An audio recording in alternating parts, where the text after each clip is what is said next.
আসসালামু আলাইকুম। হে বাংলা মানুষজন, কেমন আছেন আপনারা? আমি হাসান সেতু চলে এসেছি আপনাদের সাথে নতুন একটা ডেইলি মোটো ব্লগে।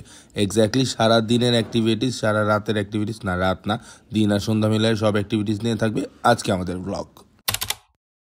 আমাদের বাসার সামনে খুব সুন্দর একটা মসজিদ আছে যেটার নাম নূরবাগ মসজিদ। ঘর থেকে বের হয়েছি আসলে সিঙ্গারা কিনতে। এবার সিঙ্গারা কিনতে যায় দেখি ব্রাজিল আর্জেন্টিনার পতাকা দিয়া পুরো রাস্তা এমনভাবে সাজানো, প্রত্যেকটা এরিয়া আসলে বিশ্বকাপের আমেজ চলতেছে, বিশ্বকাপের বাতাস চলতেছে, হাওয়া চলতেছে চারিদিকে।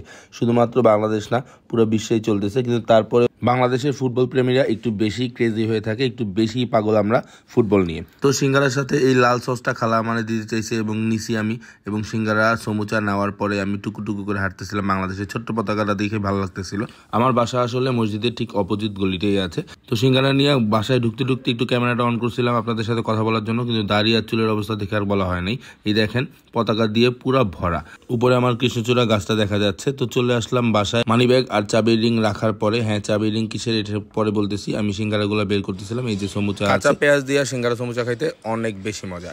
এই দেখেন হুমায়রা তার বড় চাচির সাথে অনেক দুষ্টামি করতেছিল, অনেক হাসাহাসি করতেছিল, সে লিপস্টিক দিছে, অনেক হাসি তার। যাই হোক, রোড রাইডার্স আর নতুন চাবি রিং আসতেছে, এগুলো আসলে স্যাম্পলের চাবি রিং। তো আমি আসলে একটু চা বানাবো, আসলে চা খাওয়া হয় নাই সকাল থেকে। তো আমি আসলে চা বানায় চা খায় ঘর থেকে বের হয়ে আসলাম। ঘর থেকে বের হয়ে আসলে আমি তালতলার দিকে যাচ্ছি। তালতলার একটা ছোট্ট কাজ আছে, আমার এক ছোটো ভাইয়ের একটা গ্যারাজ আছে, মানে সার্ভিস সেন্টার আছে, ওইখানে যাব। তো ওইখানে বিন্দু আসতেছে, ওর সাথে একটু কথা বলতে হবে। এই তাল গাছটাই কিন্তু সেই তালতলার নাম হওয়ার সেই রিজন। হ্যাঁ, এই একটা মাত্র তাল গাছ আছে, আগে অনেক বেশি তাল গাছ ছিল, এখন নাকি নাই।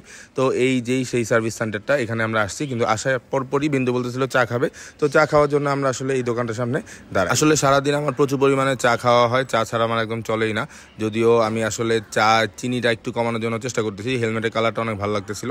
তো আমরা তিনজন এখানে চা খাইছিলাম। এই হচ্ছে আরিফিন, দ্য গ্যারেজের ওনার, আর এই হচ্ছে খিলগাঁয়ের সক্ষম প্রজেক্ট। তো সক্ষম প্রজেক্ট নিয়ে আরেকদিন আসলে কথা বলবো। অভিজাতিক ফাউন্ডেশনের একটা খুব ভালো একটা প্রজেক্ট, যাদের আসলে ফুল টাকা ইনভেস্টমেন্ট দেওয়া হয়, আসলে সাপোর্ট দেওয়া হয় নিজেদের সক্ষম হওয়ার জন্য। এই হচ্ছে দ্য গ্যারেজ। অনেকেই গ্যারেজ এবং দ্য গ্যারেজের মধ্যে কনফিউশন করে ফেলেন। এটা হচ্ছে খিলগাঁও তালতলায় দ্য টু হুইলার গ্যারেজ, এটা হচ্ছে আরিফিনের। এবং এই গ্যারেজের নামের থেকে ইন্সপায়ার হয়ে কিন্তু আমি আমার গ্যারেজের সেট আপটা শুধুমাত্র গ্যারেজ দেখছিলাম। আর এই হচ্ছে বিডি রোডিস, তার পাশেই। তো আরিফিনের সাথে কথাবার্তা বলার পরে আমি ওখান থেকে বের হয়ে যাই। এখন আসলে আমার গ্যারেজে যাব, সেখানে একটু কাজ আছে। বিন্দুরে এখান থেকে আমি বিদায় দিয়ে দিই। আরেকটা ব্যাপার হচ্ছে যে কিছুদিন আগেই আপনারা দেখছেন তালতলায় আসলে রিক্সা এবং বাইকারদের রং সাইডে আসা নিয়ে আমার একটা ছোট্ট ভিডিও ভাইরাল হয়, এবং সবাই এটা নিয়ে অনেক কন্ট্রোভার্সি করতেছে এবং অনেকে অ্যাপ্রিসিয়েট করতেছে, এবং অনেকে কিন্তু আমারে গালাগালিও করতেছে। অনেকে বলতেছে রিক্সারে কেন আমি এভাবে, রিক্সাওয়ালাদের সাথে কেন এইভাবে আসলে কথা বললাম। আমি আসলে প্যাডেলওয়ালা রিক্সাওয়ালাদেরকে সবসময় সাপোর্ট করি, কিন্তু যারা অটো রিক্সা চালায় তাদের আসলে তাদের জন্য আমার একটু সাপোর্ট আসে না, কারণ এই জিনিসটা ইলিগাল এবং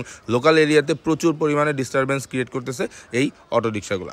যাই হোক, আমি আসলে চলে আসছি সার্ভিস সেন্টারে। তো এখানে আসলে ম্যাডাম শাক খাইতে চাইছিল, তো আমার বলছিল লাউ শাক। তো এটা দেখে আমি আসলে শাক চিনি না, তো আমিনুলে বলতেছিলাম এটা কি লাউ শাক কিনা। আমিনুল বলতেছিল হবে এটাই লাউ শাক। তো শাকগুলো ভালো লাগতেছিল, তো এখান থেকে আমি আসলে একটু শাক নিয়ে নিই ম্যাডামের জন্য। আর ম্যাডামের জন্য একটা গিফট আসছে, আপনারা জানেন ম্যাডামও আসলে কন্টেন্ট ক্রিয়েটর, তার জন্য অনেক গিফট আসে, কিন্তু আমাদের জন্য আসে না। যাই হোক, এই হচ্ছে রোডারেস আর স্যাম্পলের চাবি রিং।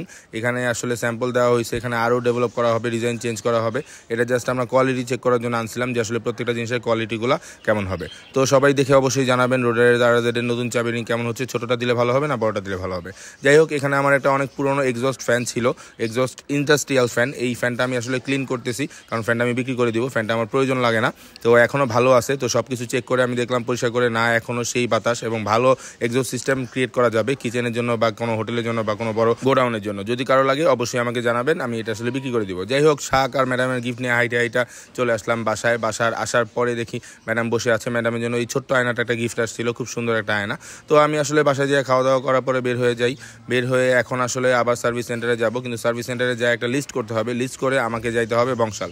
তো মাগরিবের প্রায় কাছাকাছি সময় হয়ে গেছে। অ্যাজ পার নিউ রুলস 8টা বাজে মার্কেট বন্ধ হয়ে যায়, কিন্তু তারপর আমি জানি বংশাল মোটামুটি 9টা সাড়ে 9টা পর্যন্ত খোলা থাকে, যার কারণে কিন্তু আমি আসলে বংশালের উদ্দেশ্যে রওনা দিয়ে দিই। তবে বংশালে যাওয়ার আগে আমাকে হাতিঝিল যাইতে হবে, খলিল ভাই গ্যারেজে। এখানে রাব্বি আমার জন্য ওয়েট করতেছে, রাব্বির সাথে একটু কাজ আছে, কাজ শেষ করে আর্জেন্টিনার পতাকা সুন্দর লাগতেছে, আসলে ভালো লাগতেছে।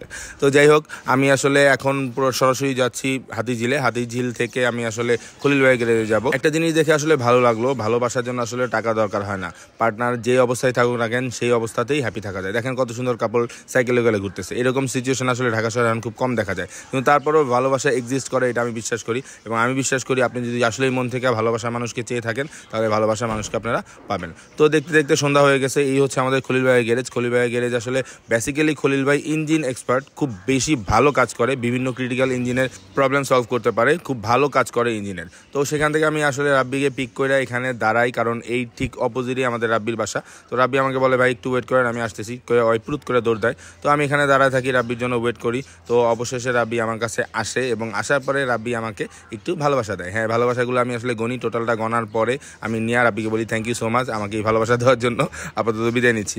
তো এখান থেকে আসলে সন্ধ্যা হয়ে গেছে, কিন্তু তারপরে কিছু করার নেই, বংশালের কাজটা আজকে শেষ করতে হবে, বংশালের কাজটা একটু বেশি ইম্পর্টেন্ট। তো এখানে মগবাজার চলে আসি, মগবাজার আসার পরে এক ভাইয়ের সাথে দেখা হয়। সেই ভাইয়ের কেউ না, সে হচ্ছে রুমান ভাই, ইমরান ভাই, আসলে সোহাগ ভাই। আসলে রুমান ভাই নাই, বাট সোহাগ ভাই আমাদের খুব পরিচিত একজন বাইকার এবং খুব ভালো স্টান্ট করতে একটা সময়, যদিও আপনারা সবাই এখন ম্যাক্সিমাম মানুষজন তাকে কন্টেন্ট ক্রিয়েটর হিসেবে চেনে, খুব ফেসবুকে এবং ইউটিউবে খুব ভালো কন্টেন্ট বানায়, টিকটকও ভালো কাঁপাইতেছে। তো এদের টিমটা আসলে খুব জোস। তো সোহাগ ভাই দেখাতেছিল ভাই দেখেন 14 কিনছি, নতুন বাইক কিনছি, আমি 13-এর সাথে দেখতেছিলাম, ওয়াও ভাই আপনি লাকি, আপনার চেহারার সাথে আসলে 14টা খুব যাইতেছে। তো সোহাগ ভাই খুব ভালো মনের একজন মানুষ, অবশ্যই এই টিমটাকে সাপোর্ট করবেন, তারা আসলে অনেক ধরনের মেসেজ দেয়। তো ইউটিউবে আসলে 1 লাখ সাবস্ক্রাইবারের সিলভার বাটন চলে আসছে, যদিও সোহাগ ভাই এখন 4 লাখ প্লাস সাবস্ক্রাইবার। তো এইগুলো দেখাচ্ছিল সোহাগ ভাই এবং খুব প্রাউড ফিল করতেছিল। মাশাআল্লাহ, দোয়া রাখি সোহাগ ভাই আরও অনেক ভালো করেন, আরও অনেক দূরে গিয়ে যান। যদিও সোহাগ ভাই আসলে কন্টেন্ট ক্রিয়েটার হিসেবে আমি চিনি না, চিনি অনেকটা স্টান রাইডার হিসেবে, অনেক আগের পরিচয় আমাদের। তো এখান থেকে আমরা আসলে আবার বের হয়ে যাই, সন্ধ্যাবেলা রাস্তাঘাট একটু ফাঁকা ছিল, কারণ এখন বিশ্বকাপ খেলার জন্য যেই দিনগুলোতে একটু ভালো দেশের খেলা আছে সেই দিনগুলোতে রাস্তাঘাট একটু ফাঁকা পাওয়া যায়। তারপরও বংশালে চিপাচাপা এরিয়ায় আমি ঢুকে গেছি। বংশালে চিপাচাপা এই এরিয়াগুলো অনেকেই পছন্দ করে না, অনেকের কাছে অনেক হ্যাসেল মনে হয়, কিন্তু যেহেতু আমি লোকাল এরিয়ায় বড় হয়েছি, লোকাল এরিয়ায় সারা জীবন বাইক চালাইছি, যার কারণে এই চিপাচাপাগুলো আমার কাছে সবসময় ফান মনে হয়। যদিও আমি ওভার স্পিডিং করি না, খুব রিল্যাক্সে খুব সফটলি কাটিং করে করে চালাতে আমি পছন্দ করি। আসলে ওভার স্পিডিংয়ের থেকে আমার এইভাবে চালানোটাই বেশি স্বাচ্ছন্দ্যবোধ লাগে। তো এটা হচ্ছে যে খুব পপুলার আর যে বাইক স্টিকার, এক্স্যাক্টলি এই হচ্ছে আমাদের জুয়েল। আমাদের জুয়েলও কিন্তু পপুলার অনেক বেশি স্টিকারের জন্য। এবং RS ফাহিম চৌধুরী মানে আমাদের MSBZ এর একজন মেম্বার, ও আর্জেন্টিনা সাপোর্টার, বলতেছিলাম কিরে তুই আর্জেন্টিনা করছ, আমার বাইকটা কবে স্টিকার করে দিবি? তো জুয়েল বলতেছিল যে ভাই আপনি তো আসেন না, আপনি তো বলেন কিন্তু আসেন না, আপনার বাইকটা সুন্দর করে সাজাই দিব। তো আর যে বাইক স্টিকার অনেক ভালো স্টিকার করে, অনেক ইউনিক স্টিকার করে বাংলাদেশে। তো কিছুক্ষণ জুয়েলের সাথে আড্ডা মারলাম, কারণ জুয়েল একটা সময় রোডারের আরজের সকল বাইকের স্টিকারের কাজ জুয়েলই করতো। তো জুয়েল অনেক ভালো একটা ছেলে, যদি কারো সাপোর্ট লাগে স্টিকার রিলেটেড যে কোনো ধরনের সাপোর্ট, আমার মনে হয় যে জিনিসটা জুয়েল পারবে না বাংলাদেশে অন্য কেউ এই জিনিসটা পারবে না। তো স্টিকার রিলেটেড কোনো সাপোর্ট থাকলে অবশ্যই বংশালে জুয়েলের সাথে যোগাযোগ করতে পারেন আর যে বাইক স্টিকারে। তো ওইখান থেকে বের হয়ে আমি সরাসরি বংশালে মেন রোডে চলে আসি। মেন রোডে আসার পরে বেসিক্যালি আমি যাব মক্কা মোটরসে। তো মক্কায় যাব, মক্কা আসলে খুঁজতেছিলাম, আমি ভুলে গেছি, অনেকদিন ধরে আসা হয় না। বংশালে আসলে আমার খুব ইমার্জেন্সি কাজ ছাড়া আমি আসি না। তো মক্কায় আমি চলে আসছি। মক্কা আসলে বাজাজের অথেন্টিক পার্টসের জন্য খুব বেশি পপুলার, ওই হচ্ছে খাজা হচ্ছে ইয়ামাহা পার্টসের জন্য পপুলার। তো এরকম করে বংশালে আসলে স্পেসিফিক কিছু অথেন্টিক ইম্পোর্টার আছে যারা আসলে অরিজিনাল পার্টস আনে। তো মক্কায় এর মধ্যে একটা, মক্কায় আপনারা বাজাজের সকল ধরনের অরিজিনাল পার্টস পাবেন। আর এই দেখেন এই সাইনবোর্ডটা দেখে আমি ভাবছিলাম তানিশ এলাকা, পরে দেখি তানিশ, যাই হোক। তো আমি আসলে বাইকের মধ্যে সব পার্টসগুলো আসলে অ্যাটাচ করে নিচ্ছি, অনেকগুলো পার্টস কিনতে হয়েছে, যার কারণে আসলে সবগুলো এইভাবে কার্টন করে ফিক্স করে মক্কা থেকে আমার এই ছেলে দুইটা মানে আমাদের এই ভাইয়া দুইটা খুব হেল্প করে বাইরে দিতেছিল। আর বলতেছিল ভাই 13 জিবি অনেক জোস, এভাবে আপনি এই গ্র্যাবেলটা লাগানোর কারণে অনেক ভালো হয়েছে, এতগুলো মাল একসাথে আপনি আপনার বাইকেই অ্যাটাচ করে নিতে নিছেন, অন্য কেউ হইলে রিক্সা বা ভ্যানে নিত। যাই হোক, কেউ যদি এরকম আসলে গ্র্যাব রেল বা টপ বক্সে ফ্রেম বানাতে চান অবশ্যই আমার সাথে যোগাযোগ করতে পারবেন। শুধুমাত্র 13 জিবি না, যে কোনো বাইকের জন্য বানানো সম্ভব। স্পোর্টস বাইক হোক, কমিউটার বাইক হোক, সব ধরনের বাইকে এই ধরনের ফ্রেমিং আসলে করা যায়। তো এখানে নোটটা আমার ভালো লাগতেছিল, মোবাইলে কথা বলা নিষেধ। অনেকেই ভাবতে পারেন পাম্পের সাইনবোর্ডটা এমনিতেই লাগানো থাকে, কিন্তু না, কথা বললে ফোনের যেই রেডিয়েশনটা আসে ওই রেডিয়েশনে অ্যাক্সিডেন্ট করতে পারে, আগুন ধরে যেতে পারে এবং বিস্ফোরণ হইতে পারে, যার কারণে আসলে কথা বলা নিষেধ বলা হয়। আমি বুঝলাম না হঠাৎ করে 13 জিবির টেম্পারেচার এমন কেন হাই হয়ে গেল, ইঞ্জিনের রেড সিগন্যাল দিতেছে যে আমার ইঞ্জিন নাকি ওভারহিট হয়ে গেছে। যদিও আমি এখন কোনো জ্যাম ঠেলি না, একদম রিল্যাক্সে স্মুথভাবে চালায় আসছি।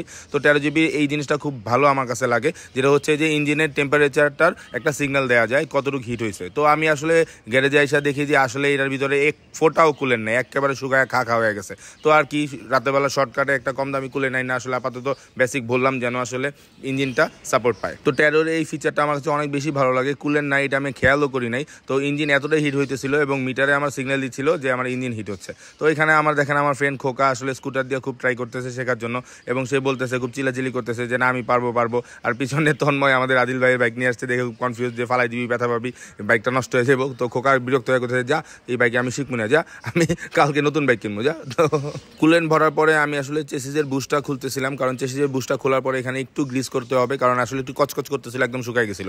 এই দেখেন আমাদের ফাইয়াজ চলে আসছে, সে এখন উত্তরায় থাকে, এই কারণে এখানে আসে না। তার বাইকটা আমার অনেক বেশি ভালো লাগে, ব্ল্যাক ম্যাট করা আরটিআর, এই কালারটা, এই কস্টমটা আমার অনেক বেশি জোস লাগে। তো আসলে আমরা সার্ভিস সেন্টার একটু আগে বন্ধ করে দিয়েছি, কারণ আজকে খেলা চলতেছে। কার খেলা চলতেছে? এক্স্যাক্টলি ব্রাজিলে খেলা চলতেছে। তো কম বেশি আমরা বন্ধুরা সবাই মিলে ছোট্ট একটা প্রজেক্টরে খেলা দেখতেছিলাম, অনেক মজা করতেছিলাম। মজা ব্যাপার হইতেছে এই ম্যাক্সিমাম ব্রাজিলের মধ্যে একটা আর্জেন্টিনার মাঝখানে বসে ছিল, সে খুবই সাহস নিয়ে বসে ছিল এবং সে কনফিডেন্স ছিল সে আজকে আমাদের ধুয়ে দিবে। কিন্তু গোল হওয়ার পরে সবার কাছে যে ধাক্কাটা সে খাইল, আমার বন্ধু খোকাকে সবাই মিলে অনেক ঝাঁকাঝাঁকি করছে, কারণ সে একমাত্র আর্জেন্টিনা এবং সে খুবই বিরক্ত গোল খাওয়ার পরে। কিন্তু না, ঘটনা ঘুরে গেছে, কারণ হইতেছে যে এই গোলটা দিয়েছিল, এই গোলটা হয়েছিল অফসাইড। আর এই অফসাইডের পরে খোকা কি করছে সবার সাথে, এটা আপনারা দেখেন। এক লাশে পুরা জায়গা মাথায় লাইছে, সবগুলা ব্রাজিলের দৌড়ানি খাওয়াইছে, পানি থেকে শুরু করে কিল ঘুষা কামড় সবকিছু দিয়ে পুরো লড়াই জড়ায় ফেলছে। তো সে এখানে আরেকটা আর্জেন্টিনার সাপোর্ট পাইছে। তো তারা দুজন এখানে এসে খুব চিল করতেছিল যে আজকে ব্রাজিল জিততে পারবে না, কিন্তু শেষ পর্যন্ত খোকা এই চিল্লাচিল্লি আর কাজে লাগে নাই, কারণ ব্রাজিল এরপরে আবার গোল দেয় এবং গোল দেওয়ার পরে খোকা হতাশ হয়ে বাসায় চলে যায় এবং গোল দেওয়ার পরেই ব্রাজিল আসলে সেকেন্ড রাউন্ডের জন্য কোয়ালিফাই হয়। এবং এই দুই আর্জেন্টিনা এখন বসে বসে খুব চিল্লাচিল্লি করতেছিল, না এসব পচা খেলছে, ভালো খেলছে। যাই হোক, বিশ্বকাপের খেলাধুলা, কে ব্রাজিল কে আর্জেন্টিনা এটা ফ্যাক্ট না, ফ্যাক্ট হচ্ছে সবাই মিলেমিশে খেলা দেখবো, এটা একটা উদযাপন, এটা একটা ফান, এটা একটা মজা। তো আসলে ম্যাডাম আমার জন্য রান্না বান্না করছে, সেই শাক রান্না করছে, বেগুন ভাজি করছে এবং সেই জানে আমার খুব পছন্দ মাছ এবং শুকনা খাবার, তো সেই ওইভাবে ডাল থেকে শুরু করে সব খাবার রান্না করছে। তো আপাতত আমি হাসান সিতু আজকে আপনাদের কাছ থেকে বিদায় নিচ্ছি। বোরিং করার জন্য অনেক অনেক দুঃখিত। কি ভালো লাগছে কি ভালো লাগে নাই অবশ্যই জানাবেন। আল্লাহ হাফেজ।